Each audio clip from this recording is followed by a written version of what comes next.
Okay, let's unpack this. We're diving into something that feels less like research notes and more like, I don't know, fragments pulled from a fractured reality. Yeah, it's got that feeling. Imagine the world around you suddenly going soft, um, shaking things, reordering them, and making them run like wax. That's the kind of unsettling material we have here. Right. It talks about doors opening into impossible spaces, like endless Victorian hallways inside a totally normal building. Uh-huh. And you're pursued by these clockwork horrors with madness not just out there, but somehow burrowing inside you. It's a really pervasive kind of horror described here. It is, yeah. But within this documented strangeness, there's also this hint of something else. A distorted promise, maybe? Centered around a figure called the King, waiting in a place called Carcosa. And these sources are fascinatingly presented. I mean, while they're structured like material for, well, a role-playing game campaign, Impossible Landscapes for Delta Green, they read as if they are the operational briefings, the actual historical accounts, the field notes from people who actually encountered these events. Exactly. Yeah. So we're treating this text not as, like, fiction about a world, but as the documented reality of that world. A reality that seems to be bleeding into our own, according to these pages. That's the premise we're working from, yeah. So our mission for this deep dive Sure. is to take this pile of documented accounts and really pull out the key pieces. We need to understand the nature of this phenomenon, this King in Yellow, trace its documented history, figure out the key locations where this impossible reality manifests, and sort of piece together what it all means for anyone unlucky enough to encounter it. It's about getting informed about this documented threat, which seems to range from, shifting architecture all the way to ancient conspiracies and these chilling figures who seem not quite human. Serving something else entirely. And the material itself is pretty upfront about what it is. It describes itself as vastly more ambitious, committed to the surreal, and willing to challenge the audience with complexity and conundrums. So we should probably lean into that, right? The sense of mystery and unease. Absolutely. This isn't going to be a simple monster hunt kind of analysis. It's exploring a documented reality that seems to just defy logic and sanity, where the rules are constantly changing on you. Okay, let's jump right in then. The core concepts that seem to underpin everything are the King, Carcosa, and this fundamental breakdown of reality.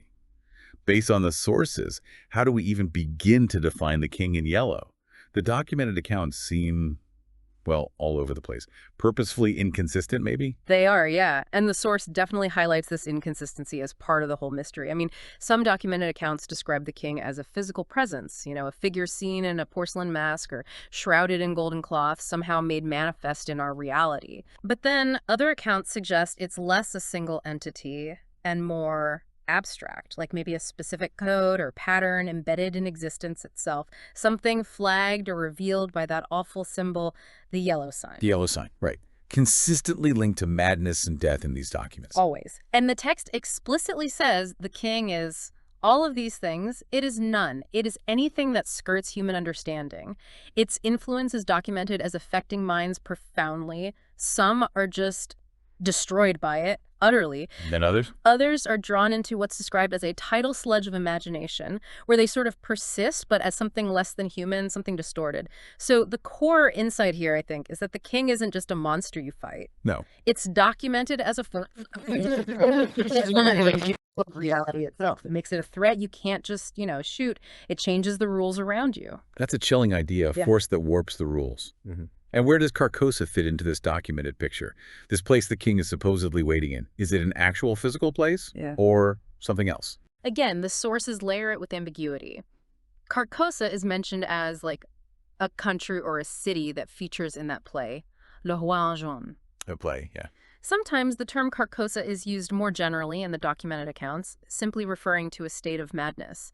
But then other accounts describe it as if it were a physical place that individuals driven mad actually travel to. So, literal travel to a place of madness. It seems so in some interpretations within the source. There's also a documented link to an entity or concept called Hastur. Some believe Hastur is the king in yellow, while other interpretations documented in the sources suggest Hastur is a location within Carcosa.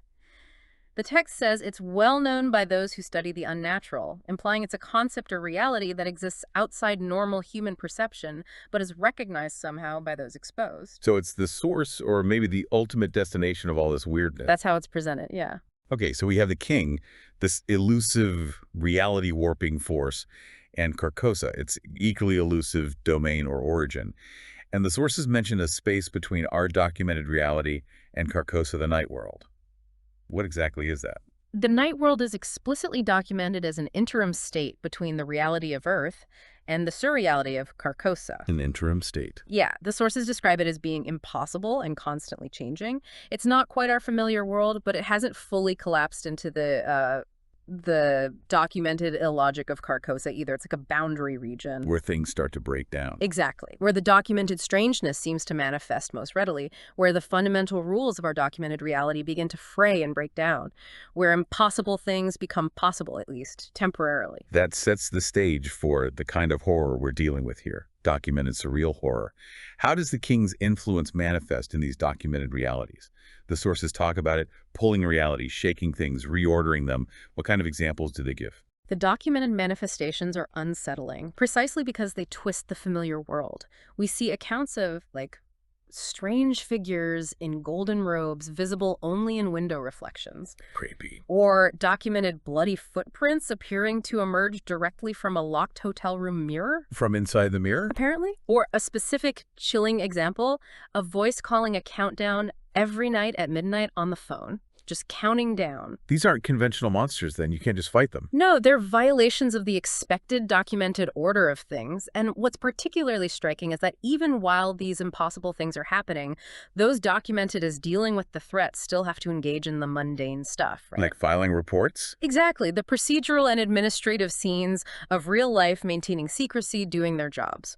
But the sources note that as the king's influence grows, even that necessary normalcy feels hollow. Like a thin facade over a documented reality that is fundamentally shifting underneath. That's deeply unsettling. And that brings us to this concept of hint scenes. What is the documented purpose of these moments? They sound subtle. A hint scene is documented as a deliberate manifestation where something utterly unnatural pokes through into the documented everyday world, but in a way that you can't definitively prove or easily explain. Like the figure in the reflection or the footprints from the mirror. Exactly. These are documented events that sow doubt and unease. You can't capture them on video. You can't show them to someone else as concrete evidence. The source says these scenes are designed to set a mystery in motion, often one that dovetails into an existing mystery, pulling you deeper into the documented strangeness without solid proof. Making you question your own sanity, maybe. And the documented reality around you, yeah. It's how the documented infection begins its subtle work. It's like a big, obvious monster. It's a creeping doubt, a wrongness you can't quite pin down. Fascinating and deeply disturbing. It feels like tracing a documented illness through time. And the source material provides a hidden history, revealing that this documented influence isn't new.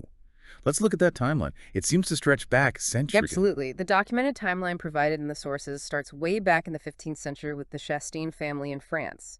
Accounts from November 1402 describe servants reporting seeing odd people within the house, men in masks and silver robes. Silver robes, okay. A specter with a head on fire, even a documented sighting of a dead family member wandering around. Wow. And the lord of the estate, this Augustus Chastain, became documented as consumed with buying books on codes and ciphers. He reportedly cracked one he attributed to his predecessor and claimed to discover secret doors within his own walls. Secret doors leading where? To utterly impossible places. A school, a hospital, a bookseller, catacombs, an inn, even a great metropolis, all documented as being contained within the structure of his house. That sounds incredibly like the later documented descriptions of the night world contained within a single structure. Precisely. The parallel is hard to miss. This documented madness led all but 2 servants to leave by January 1403. And the documented connection seems to deepen later, with Gabriel Chastain. Right. Years later, between 1423 and 1425, Gabriel Chastain, presumably a descendant, is documented as vanishing for 2 years. Poof, gone. And Annette. He reappeared with this unexplained fortune, bought back the family estate, even changed the spelling of the name to Castaing, C-A-S-T-A-I-G-N-E, and was documented as being an artificer.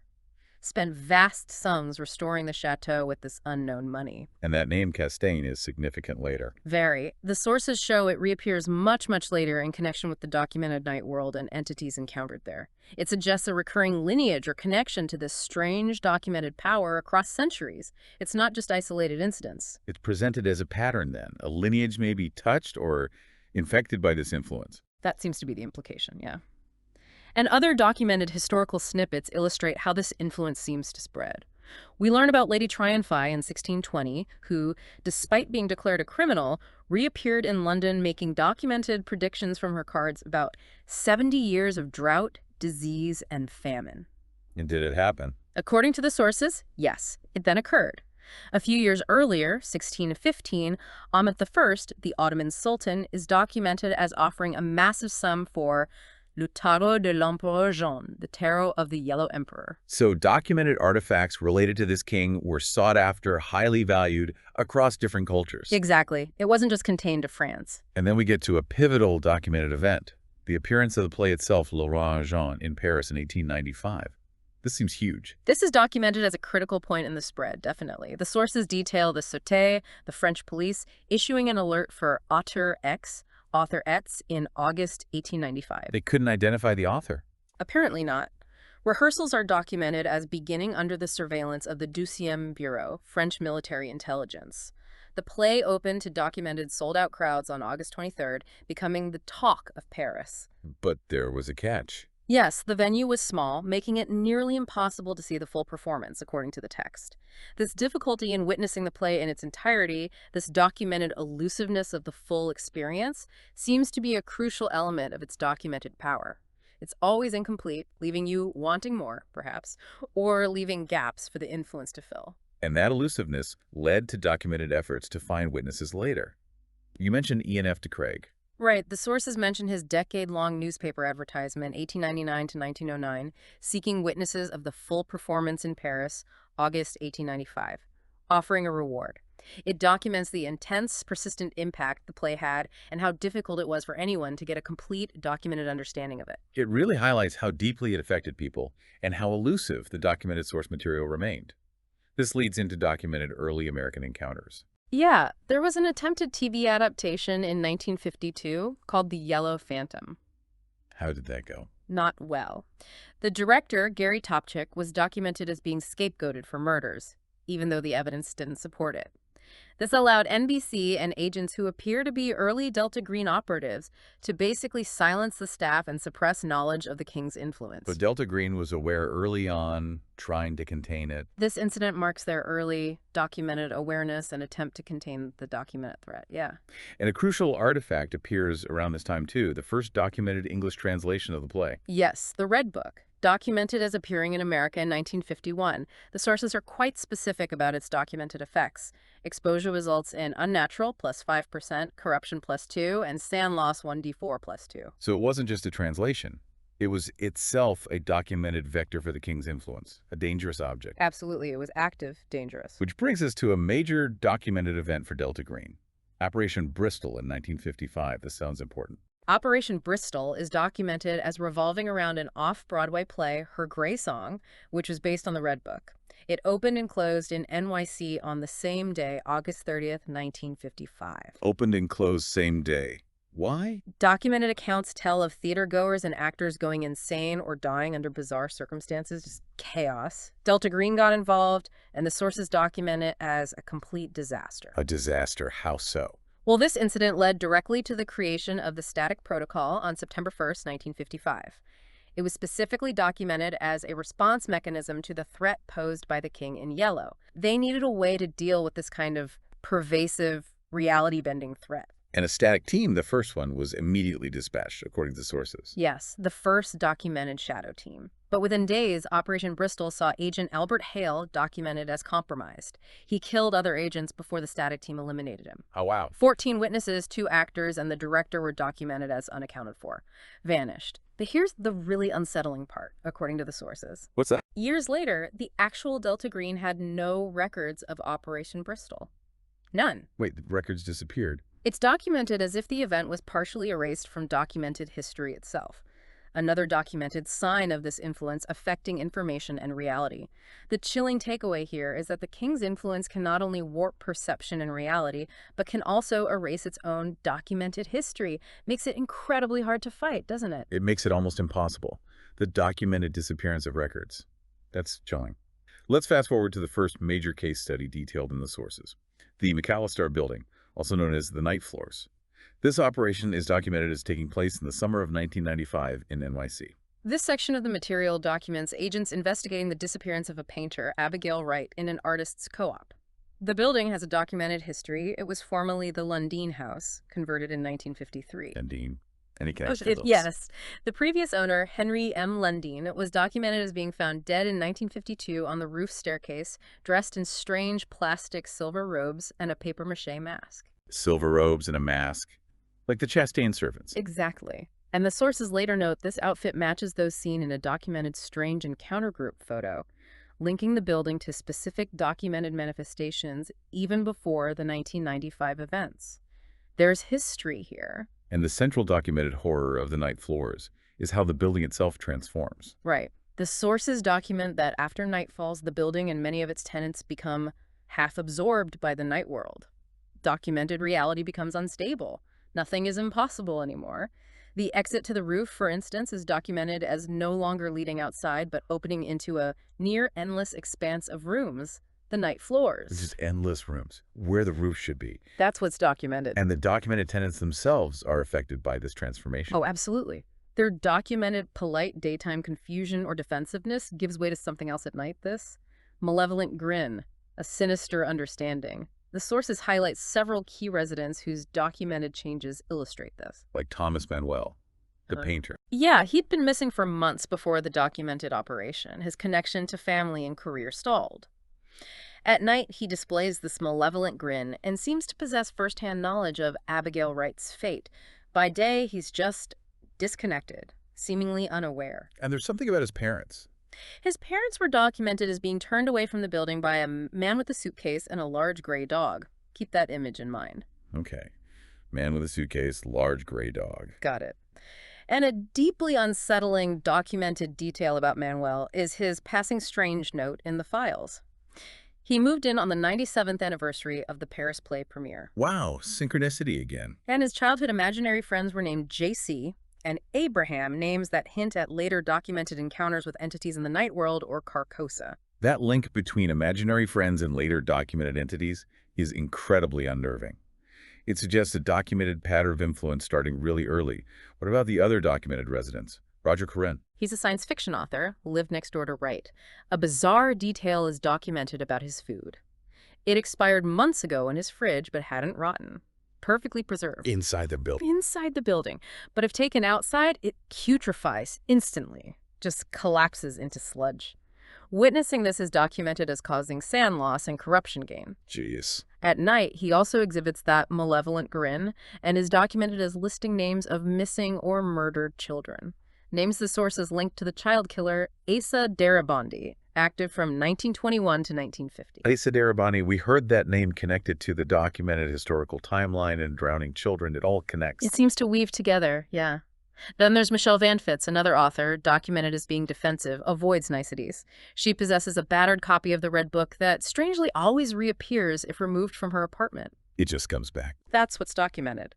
Her fridge food shares the same documented properties as Karun's sand loss, corruption.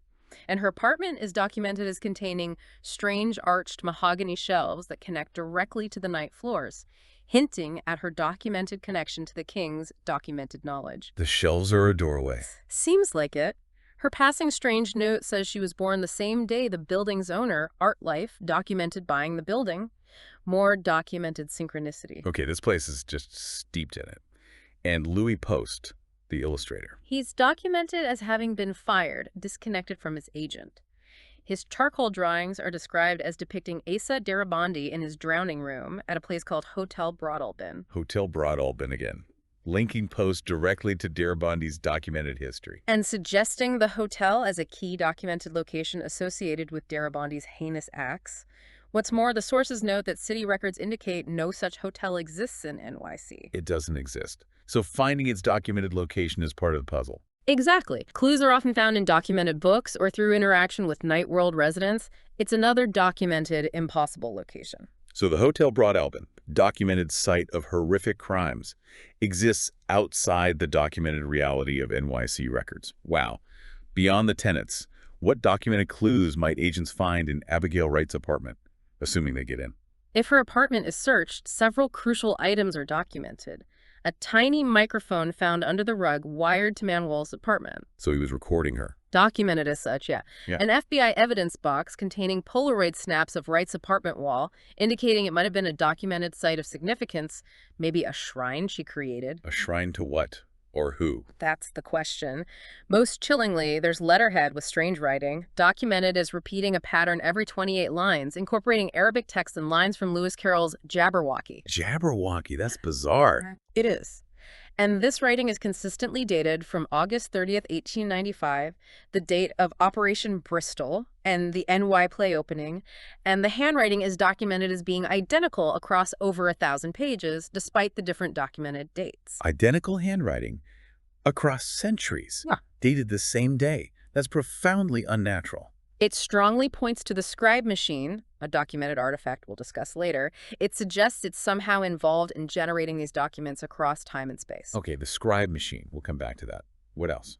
Other documented findings include music sheets for songs of the Sea Children, playing or singing, which is documented as rewarding +1 corruption, an occult seal made of torn parchment with golden ink, documented to cause a cacophony of unnatural sound like a spectral cab horn or a homeless man stumbling when removed. Just removing it causes that. That's the documented effect. And a photograph of an unknown couple where a documented arm in a puffy harlequin costume and white glove appears unnaturally out of place behind them, like something from the play just photobombed this old picture. Suggesting a presence from the play or the night world, intruding into a mundane documented photo. Very creepy. What about the documented research into Asa Darabandi's history? What does that uncover? Documented research into Darabandi leads to specific books mentioned in the source, like The Devil's Craftsman. He's documented as being called the Picasso of architecture, designing unsettling thought buildings in Chicago before some kind of documented revelation drug experience seemingly drew him to NYC in 1921. Thought buildings. Architecture designed to influence thought, apparently. In NYC, he designed seemingly mundane buildings, but he is documented as having been suspected of being a child killer since 1947, with a documented logbook tracking the deaths back to 1921. He vanished in 1950, leaving behind a drowned child and huge debts, and was documented as declared dead in 1960. And his documented link to Hotel Broad Albin. Solidified through post-drawings and the documented lack of city records for such a hotel, finding it becomes a documented key element of the investigation. Okay, so the Hotel Broad Albin, documented site of documented horrific crimes, exists outside documented reality. Let's talk about exploring these night floors spaces documented within the McAllister building. What were they like? The documented spaces are deeply surreal, defying normal documented physics. Walls might just fall away, documented as revealing a stage. A distant theater could appear with a golden figure removing a mask, echoing the documented play. Wow. There's a hallway where doors documented as leading only to more rooms, endlessly, with no view or exit to the outside world, just rooms. One room is documented as containing a symbol of person, a demon from demonology. Demonology. Okay, that's a new layer. It links this documented space to documented demonic themes that become more prominent later. And there's the Whisper Labyrinth, described as a cave filled with pristine bottles and the sound of wind. These are all documented places that exist within the building, but are clearly not of our documented world. And they're populated by entities, documented residents of the night floors. Yes. We learn about David Langford, a cable repairman documented as being trapped there since March 1995. Just stuck. He's documented as eating old food, his mind only slightly degraded, seemingly stuck in a loop searching for an exit that doesn't exist. Poor guy. And Mark Armin Rourke. He's documented as a missing person from 1933, a door-to-door salesman whose last documented address was Hotel Broad Albin. From 1933. Still there in 1995. Documented as being found in the night floors, yeah. Often drunk and verbally abusive. He might recognize an agent with high corruption as a confidant, a friend from escaping a booby hatch, ditching G-men, going to the tunnels and finding their bottle. Finding their bottle. Yeah. That sounds significant. It is. He is documented as begging to return to the Whisper Labyrinth, highlighting the documented connections between these impossible locations and individuals touched by the king's influence. It's another documented echo of history and link locations across decades. Who else resides here? Mr. Castine? Right. Mr. Castine is documented as being mentioned by Manuel as the night manager. His room is documented as being filled with old newspapers and magazines, none newer than 1940. The documented headlines are bizarre, hinting at Carcosa's entropic nature, a documented lack of stable time or order. What else is in this room? He has photographs documented as being of bombed-out cities and battlefield scenes. He points out faces of lost family who died during the war, chillingly refusing to specify which war, and he claims, according to the sources, to have been born in a country or city called Carcosa. Born in Carcosa. That directly connects him to the historical Chastain-Castaigne family from the 1400s, suggesting this lineage is documented as existing within the Night World or Carcosa itself. That's the incredible implication, yeah. A documented continuous presence across centuries, bridging documented history and the documented present within this impossible space. And the dog, the one seen with a man with a suitcase. The dog is documented as residing in the night floor's rooms, described as large, gray, with intelligent eyes, and unnaturally friendly towards high corruption agents, documented as recognizing them. It's sometimes seen with that man with the suitcase, linking this documented entity to Manuel's past and the documented figure who turned away his parents. It suggests a connection to whatever entity is documented as being responsible for Manuel's transformation. Maybe the dog is Abraham, the imaginary friend. That's plausible in this context. So the Night Floor's operation isn't just exploring a weird place. It's encountering the documented residents and the documented history woven into the location, all part of this documented night world. And how does this documented environment affect the agents, specifically regarding corruption and Essen? These concepts seem central. The sources are quite clear on this. When we talk about corruption and sand loss in these documented accounts, think of them as the source's way of tracking how the king's influence documented as erodes your mind and connects you to the unnatural. Corruption is documented as building up by attempting to bridge the gap between documented reality and Carcosa, or by not stopping the documented spread of the king's influence.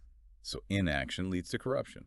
It seems so. Specific documented findings, like witnessing the bizarre properties of the expired food or encountering documented entities, contribute to documented corruption. Sand loss comes from witnessing the documented unnatural, the changing reality, bizarre events, or seeing the yellow sign itself. The yellow sign is documented as specifically causing helplessness and fear, compelling the victim to share it and adding to documented corruption. It's a documented feedback loop then. Documented exposure leads to documented sanity loss and documented corruption, which in turn seems to make you more susceptible or more connected to the king's documented world. Exactly. The material is explicit that documented knowledge of the king or Carcosa is inherently dangerous and corrupting. The documented takeaway here is chilling. Engaging with this documented reality doesn't just risk your documented life. It risks your very documented self. Documented knowledge and exposure serve as direct documented pathways to documented losing your sanity and becoming part of the problem you're investigating. Is there any way to fight back, according to the sources, to reduce corruption? Interestingly, yes. The sources also state that attempting to stop the documented spread, like burning a copy of the play or ignoring a documented phantom instead of investigating it, can secretly remove corruption points. It suggests a documented active struggle between documented resistance and documented succumbing to the king's influence. It's not entirely hopeless, but resistance is subtle and perhaps counterintuitive. Okay, that gives us a detailed look at the McAllister building. Let's jump forward 20 years in the documented timeline to 2015 in Case Study 2. The Dorchester House, documented in A Volume of Secret Faces. The source material notes a 20-year gap and a shift in the documented structure, even mentioning agents might have taken damaged veteran options, which is, well, a poignant documented detail about the toll this documented work takes. It is. This documented operation focuses on a psychiatric facility in Massachusetts.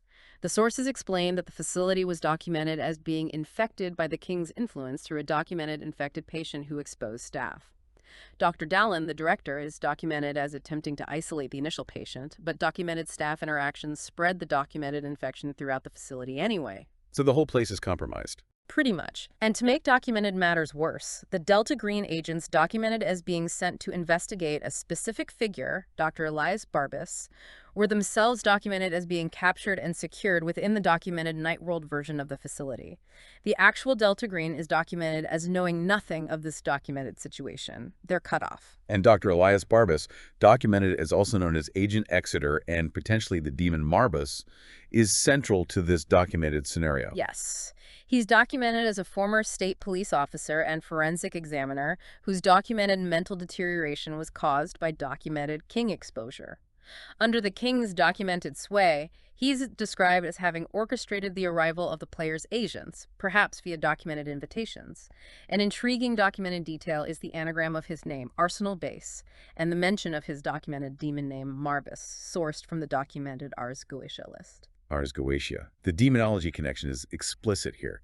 How did the agents get involved according to the documented sources? They received documented invitations described as luxurious handmade paper. When pulled apart, they are documented as spelling out HULPME, which, chillingly, is documented as granting +1 corruption just for reading it. Wow. The handwriting is documented as being recognizable Dr. Barbas's. They were invited to a specific VAiLLEY birthday party at a documented restaurant where they met Dr. Barbas, who introduced himself using the alias Agent Exeter. He gave them documented files on missing Delta Green patients, his own team, apparently which are documented as being composed of lines taken directly from The King in Yellow.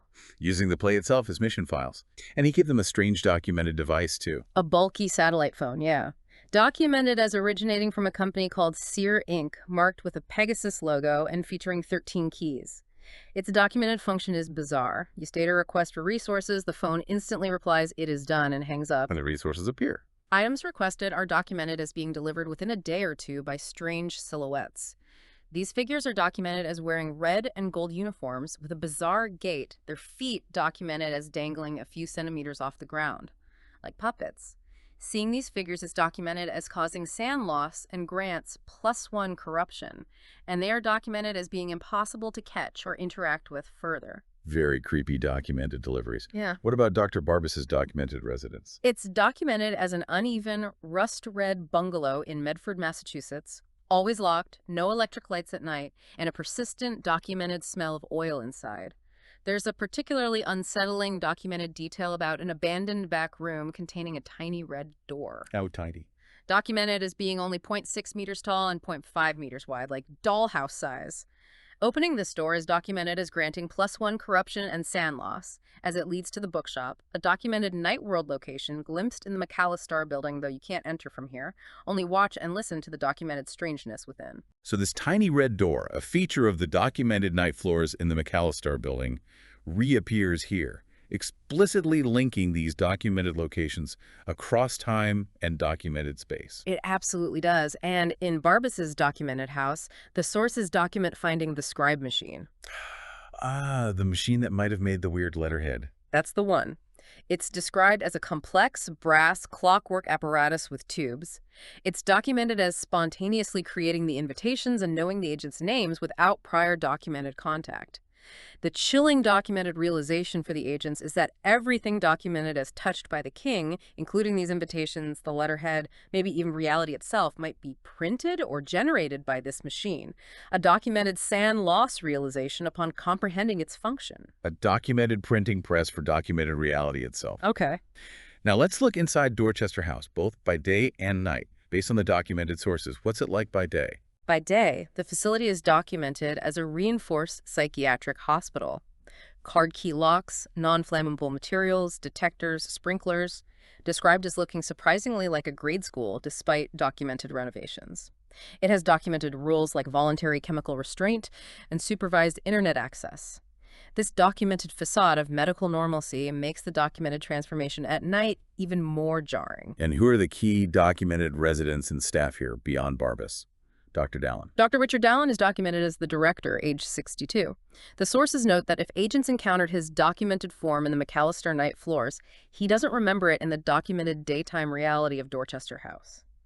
He's documented as being eager to discuss the missing patients, providing documented files. Seems helpful. But at night? At night, he's documented as undergoing a disturbing transformation. He no longer sleeps or eats, explores the documented night world version of the facility, gathers strange stones, and keeps documented charts tracking documented patient delusions and the king's documented influence. His documented demon name is Forus, another documented link to the Ars Goetia. Seeing a documented glimpse of his 1995 self from the night floors, cost documented SN. The past haunting the present. What about Nurse Esther Samogina? She's a documented head nurse and deputy director. Married Philip in 1995, son Henry born 1999. She is documented as being compromised in May 2015, becoming a documented conduit for the night world infection within the facility. At work, she's documented as curt, clever, appears in control. And at home? At home, documented smell of spice-rich cooking, scattered costume pieces, specifically bellhop and gangster outfits, a recently installed, slightly off-level laundry chute with a chilling note next to it. F4 bellhop, S2 gangster, documented as sending these costumes to the Hotel Broadalbin. Sending costumes via laundry chute to an impossible hotel. That's incredibly specific and unsettling. It links these two documented locations directly. It does. And her locked master bathroom has a documented strong smell of death, a running fan, lights on, blue towel jammed under the door.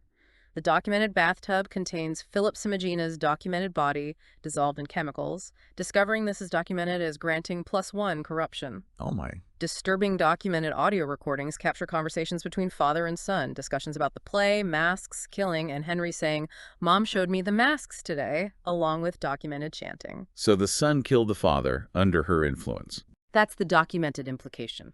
Henry, age 16, is documented as having committed the murder. At night, if agents visit the documented Samogina residence, Henry's documented as excusing himself, going downstairs, igniting documented oil in the hallway, and simply leaving, like a programmed documented behavior. At night, Esther's documented as inviting agents in if they wear documented white-faced masks and silver robes from a box with Russian writing, which, when worn, make them look identical to her documented family members seen in the night world. The whole family unit is documented as utterly corrupted. A grim documented picture. Who else? Ed Myler Wist. A patient documented as having inherited a huge trust fund but pretends to be penniless. Keeps a documented reputation book where he trades secrets. He is documented as claiming that patients vanish despite restraints and doors remaining secured. He might hand an agent with the highest corruption a note asking, "How did you find me? I thought you had left." In any case, they are still here at night, suggesting he recognizes a kindred documented corruption. And at night? At night, he's documented as becoming Mr. Wilde, a documented resident of the hospital's night world, acting as the repairer of reputations and serving the true king at a whim.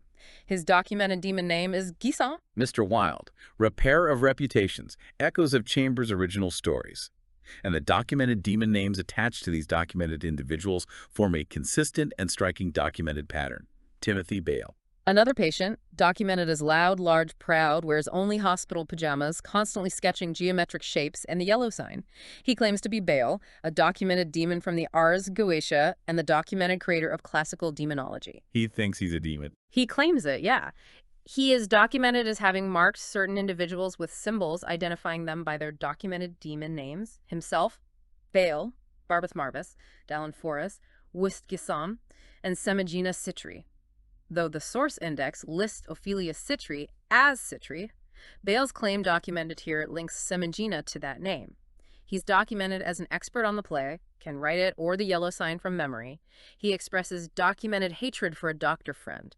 At night, he's documented as often encountered in night world spaces, and agents with high corruption may hear his voice giving them documented instructions. So maybe he is something more than human in this context.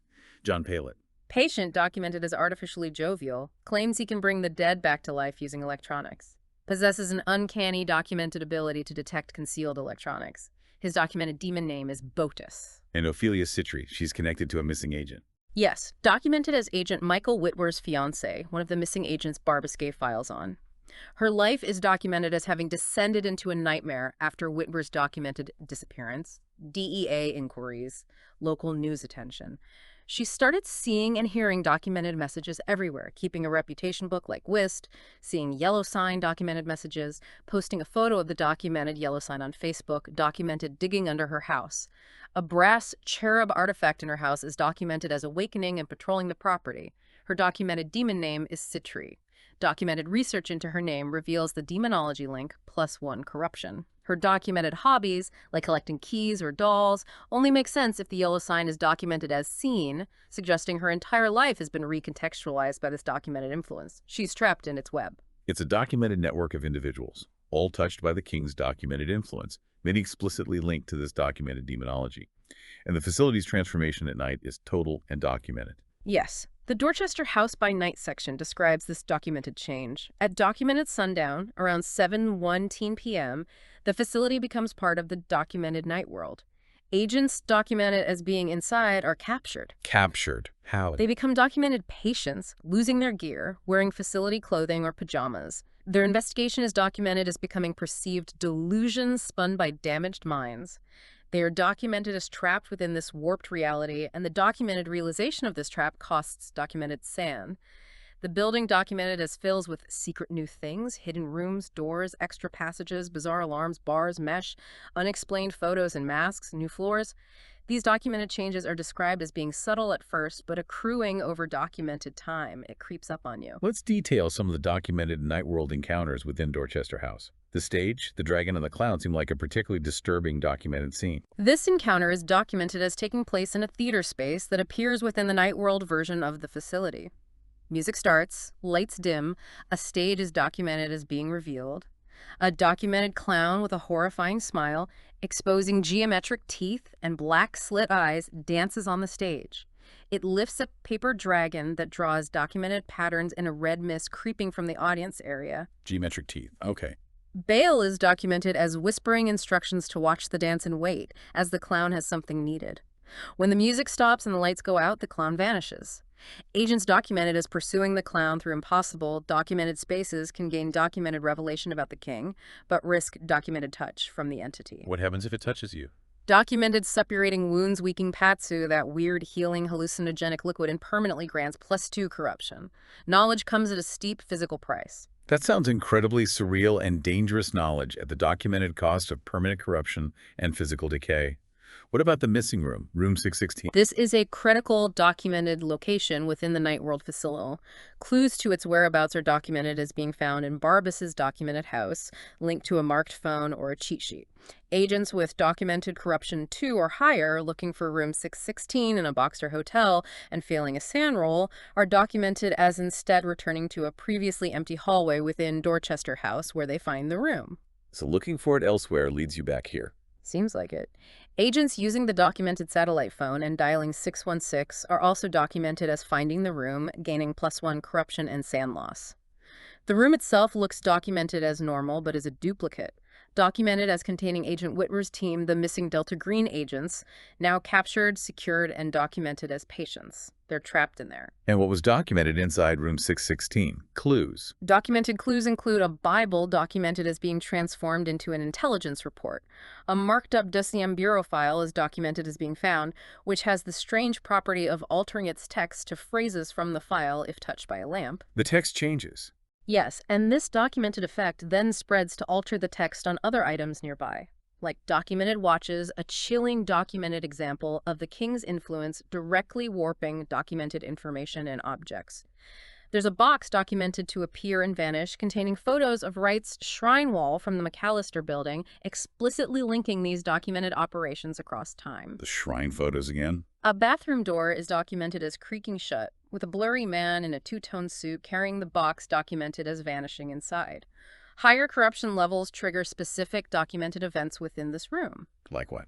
At documented corruption 4 plus Bay, the agent might find a woman's body with a shatty head holding a smoking pistol, which is documented as vanishing shortly after being seen. SAN loss. At documented corruption 5 plus S, a huge painted stage prop door is documented as appearing, opening to allow the agent to listen in on someone reading a script from the play, SAN loss, or spying through a great risks attack from documented porcelain-faced tentacles lurking within the shaft. These documented manifestations becoming more explicit and horrifying? The deeper an agent's documented corruption level goes vividly illustrates how the king's documented world becomes increasingly real and dangerous as you are drawn into it.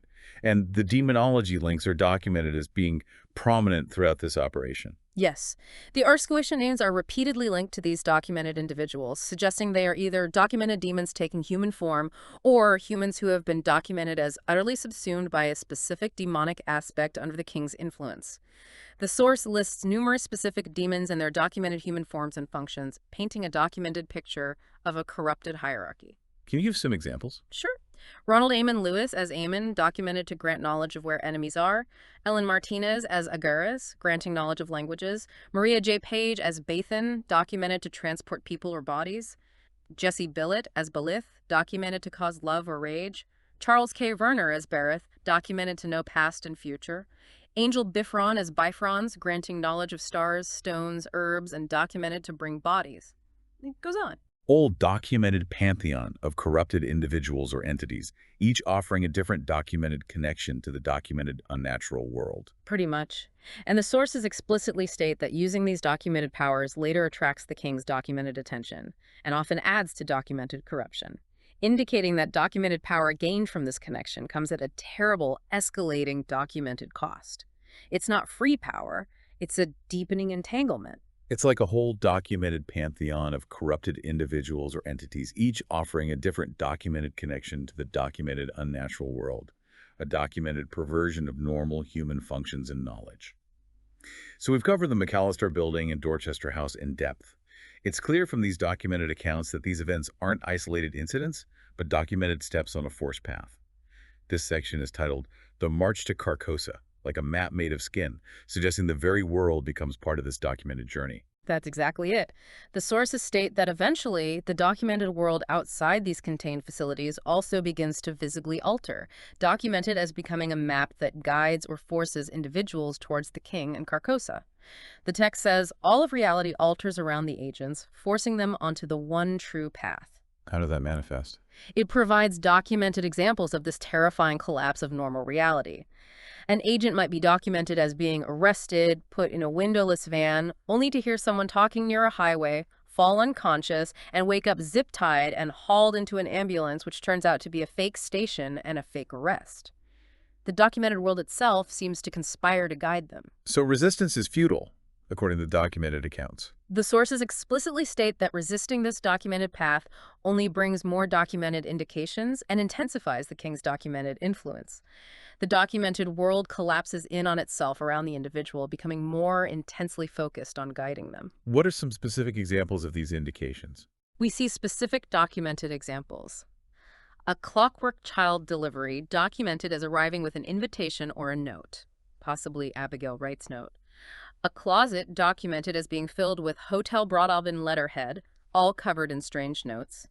An innocuous documented conversation suddenly becoming a story of fleeing to Hotel Broadalbin for a bottle, even though the speaker documented doesn't understand why they are saying it. The bottle again. A courier documented as delivering blueprints of Hotel Broadalbin renovations marked with A. Darabondi's name.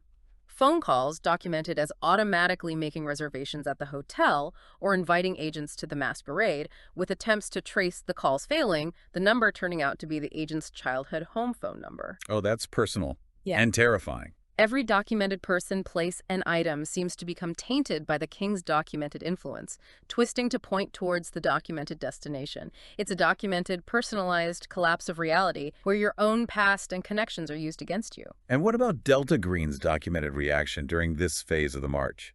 Can you call for help? The sources mention the possibility of contacting the actual Delta Green. However, due to their own documented internal issues at this time, Operation Mercy Y, the documented Agent Whitwer investigation, they are documented as being overwhelmed, maybe compromise themselves. The documented material warns that contacting them can either lead nowhere or make things infinitely worse. Infinitely worse. How? An extreme example is documented. A Delta Green zip team ambushes the agents. They are described as wearing trench coats, gas masks, using shotguns, documented as shooting to kill, impossible to trap. The horrific documented detail is that pulling back their masks reveals them as horrifically rotten and long dead. Dead. Who are they? Documented as being people the agent knows dead or missing bonds, documented patients from Dorchester House, anyone connected to the agent's trauma or the case. Seeing this documented manifestation of the static killers is documented as causing significant SAN loss. So Delta Green's documented protocol to deal with the king's documented threat becomes another documented manifestation of the horror, hunting those already touched by the king. In this context, yes. The documented static killers, originally agents attempting to clean up after Operation Bristol, are documented as becoming unstoppable pursuers in the documented night world and documented Carcosa. It's another horrifying, repeating documented pattern echoing the documented events of Operation Bristol. They never stop coming. And the king's documented influence manifests personally to the agents in other ways, too, during this documented march. Documented personal manifestations include false bonds appearing figures the agents know and care about, but documented as being hollow or wrong, causing SAN loss. There's also the documented puppet effect on phone calls with actual bonds. Puppet effect. The agent hears a chilling, hollow knocking noise on the line that the bond on the other end doesn't hear. A documented SAN loss and potential link to the documented marionettes encountered later. These documented manifestations isolate the agents, making them distrust even their most important documented connections. You mentioned Mr. Ed earlier when we discussed Dorchester House. Yeah. He also seems like a significant documented entity encountered during this documented march. Mr. Ed is a peculiar documented figure, described as a tall, thin, elegant man in a suit, always present in the documented background, but rarely noticed until you are deeper into this documented reality. He's never documented as being recruited by Delta Green. What does he do? The sources state that if he reaches his breaking point, he develops a documented dissociative disorder that compels him to kill witnesses of the unnatural. Critically, he is documented as having the ability to discover hidden passages and doors that weren't there before, navigating this shifting documented reality with ease.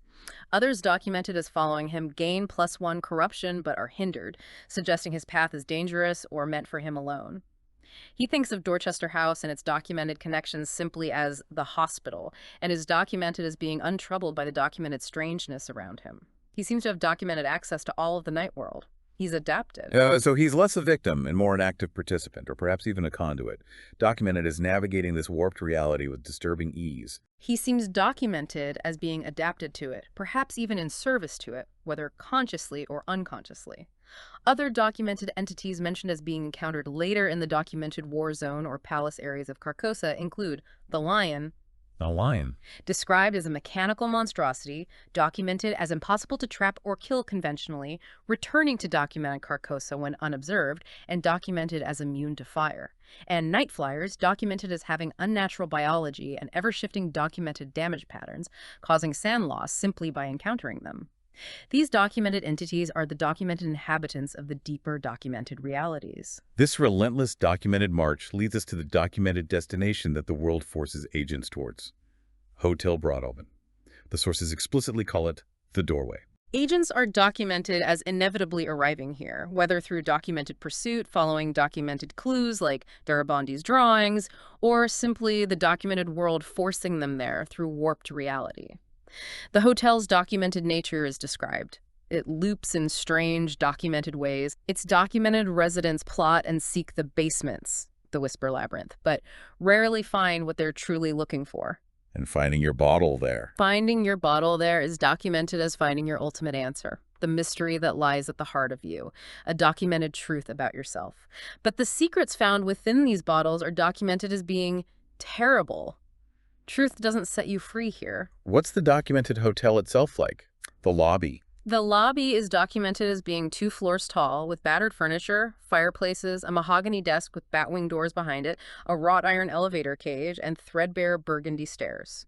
Rooms are documented as having open-ended reservations already in the agent's name. Already reserved. Documented as expected guests, yeah. Payment waived, but tips welcome, adding to the sense of being documented as drawn here, invited into a trap. And the documented residents of Hotel Broadalbin. Elmer Lucette, the clerk. He's documented as the clerk, sweating profusely, constantly excusing himself for the restroom due to documented symptoms of arsenic poisoning by his wife. His wife is poisoning him. The sources reveal his wife is documented as his mother Juliet, from whom he escaped adoptive parents. He vanishes when followed to the restroom, demonstrating the documented strangeness of the location. Impossible to follow. and Antonucci, the maintenance man. Documented as the maintenance man and sommelier, described as grimy. He is documented as being able to arrange access to the hotel's vents for missions, described as killing rats, which are documented as other beings or entities within the hotel. Completing these documented missions leads to the Whisper Labyrinth entrance. He sometimes appears with a pneumatic tube and a bottle of patsu, directly connecting him to the bottle concept and the strange substances of this documented reality. Who else? Garibaldi himself. Asa Darabandi, yes, the documented child killer from history, is also documented as a resident here, pursued by documented dreams he wants dead. He tasks agents with finding and destroying a specific marionette in the ballroom, documented as representing his aunt. This links the historical figure to the documented entities like the Clockwork Child and the Puppet Effect. I'm Edward Lore. Documented as another resident, described as filthy, wearing old-fashioned clothes. He believes the documented marionettes, seen in the Clockwork Factory and ballroom, are his children, forced into action by an unseen prime mover, which could be the king. He is documented as knowing the labyrinth is in the basement, but is primarily interested in the clockworks. It seems the Hotel Broadalbin is documented as a central hub for figures documented as being deeply intertwined with the king's influence, the documented night world, and the documented history of this horror.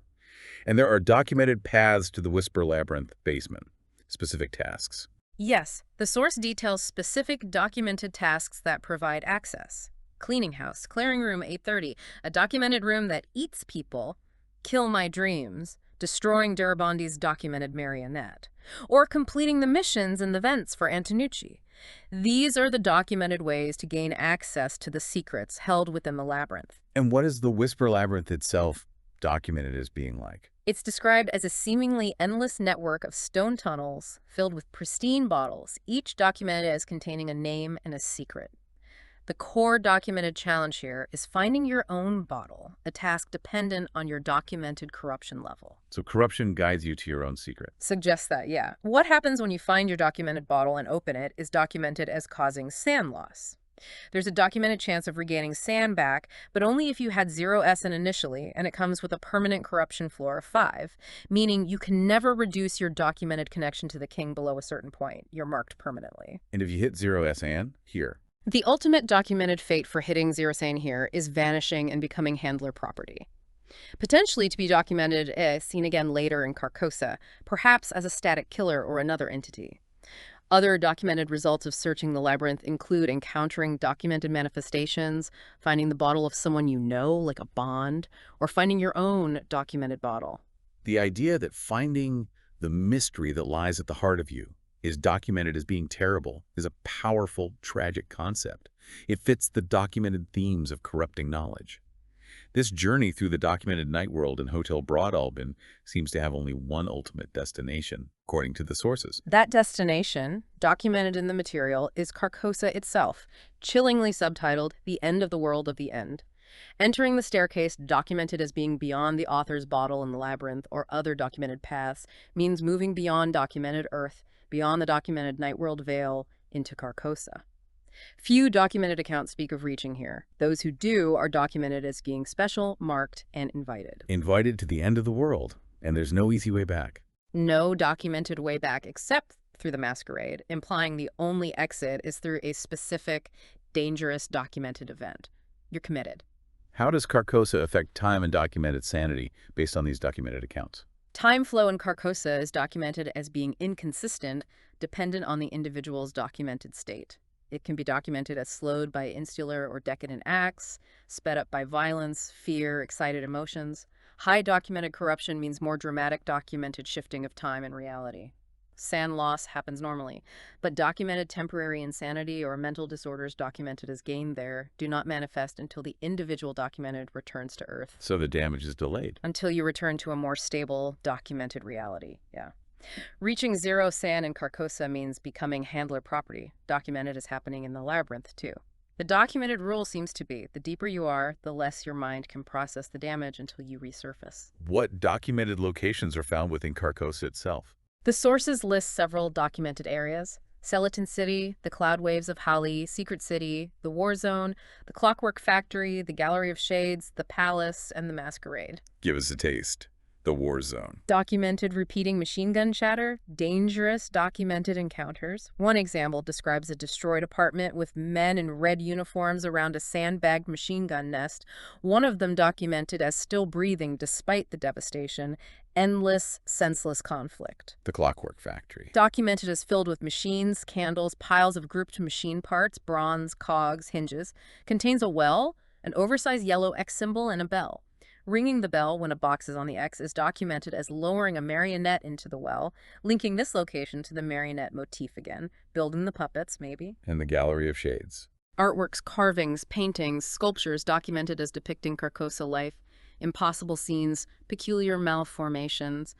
Failing sand rolls viewing them is documented as leading to a profound understanding of Carcosa's nature, causing the documented collapse of the observer's mind. Crucially, the artworks can look like familiar faces, documented tenants from the McAllister building, bonds, or even the agent's own bonds. Another documented link back to the documented people and places they left behind, twisted into art. These sound like hellish, warped reflections of the documented night world and Earth, intensified into a documented nightmare realm. And the masquerade. That's the way out. The masquerade is a key documented location, presented as the place for a potential documented resolution or escape. It's a packed ballroom, strange costumes, documented live music, described as having a hypnotic and stupefying effect. Familiar faces are documented as being hidden behind masks within the crowd, missing or dead individuals from documented investigations. Child victims like those linked to Darabondi, even the Gaydon's bonds. Seeing them is documented sand loss. And the pursuit continues here. The documented pursuit by static killers continues even here. Running across the stage within the ballroom is noted as echoing documented reports from the old Paris play productions, reinforcing the idea that documented reality here is inextricably linked to the play. It is the play, in a way. The play again, even in Carcosa. Yep. And the documented entities we've heard about can be found here. The lion, night flyers. Yes. Documented entities like the lion, night flyers, and static killers are documented as being encountered here. The Clockwork Child is also mentioned in connection with documented Carcosa, suggesting it is a native or tool of this documented realm. And the documented artifacts. The play itself is documented as being central to everything.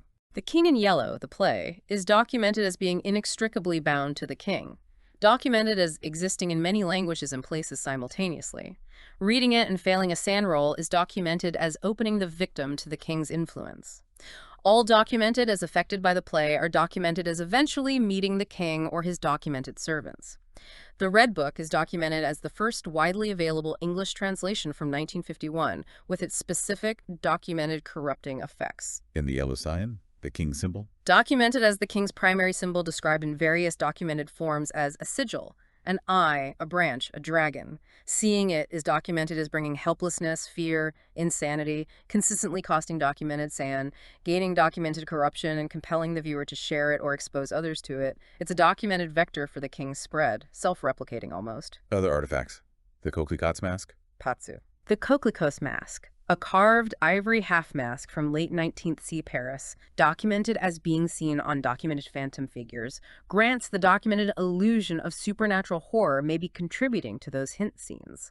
And patsu, that viscous red liquid documented as healing physical wounds found in pneumatic tubes, like in Tanushi uses, but documented as causing hallucinations, healing with a cost.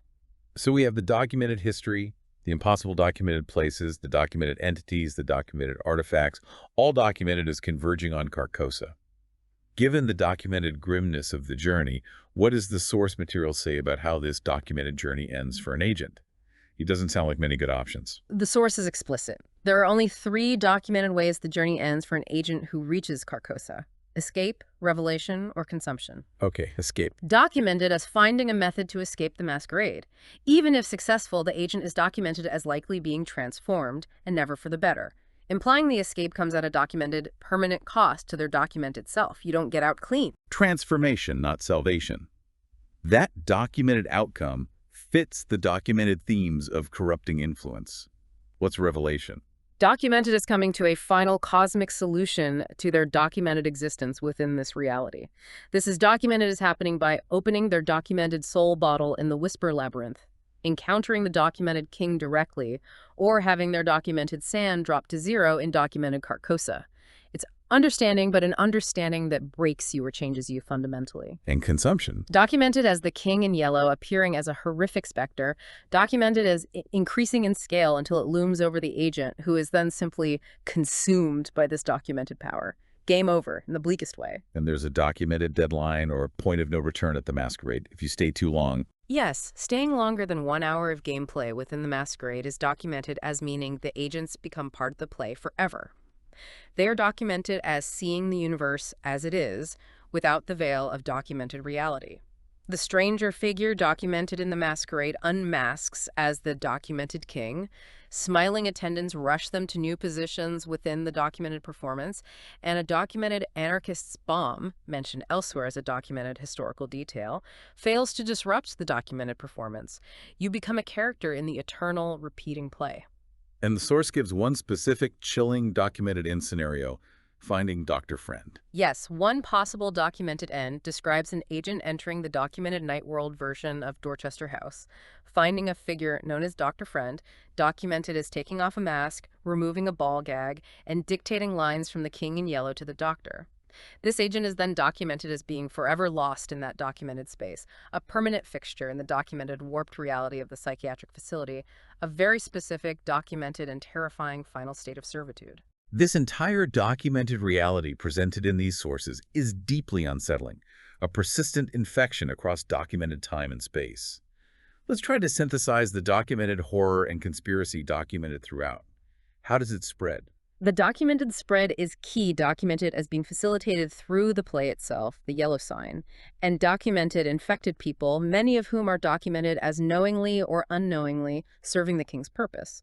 Those documented as making a life of the mind, artists, writers, thinkers, are said to be the most documented susceptible.